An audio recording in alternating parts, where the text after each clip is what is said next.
Painting a room is one of the cheapest ways to renovate and bring new life to your house. Here's some tips to keep your work area and tools clean and tidy on your next painting project. The first tip is protect your floors.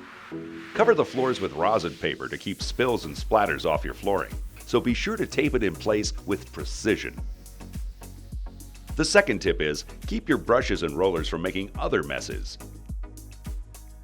Use Marshalltown paintbrush and roller savers to avoid drips when not in use and keep them from drying out between coats of paint. These make it easy to step away for a short break or a few days and come back to painting when it's convenient.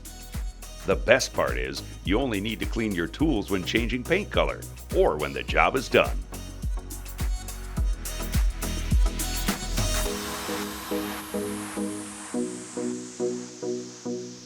The third tip is prepare for the cleanup. If you plan ahead, cleanup goes very quick.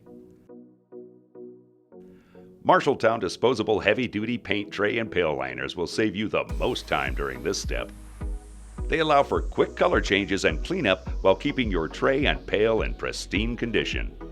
Brushes and rollers can be cleaned much faster with tools designed for the job.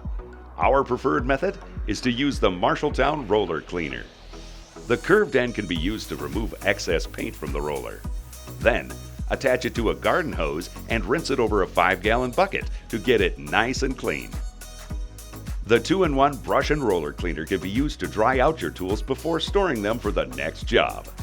Attach the brush or roller and spin it over the bucket to remove excess water.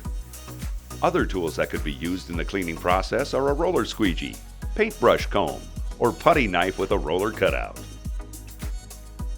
We hope these tips help you with your next painting project. Good luck!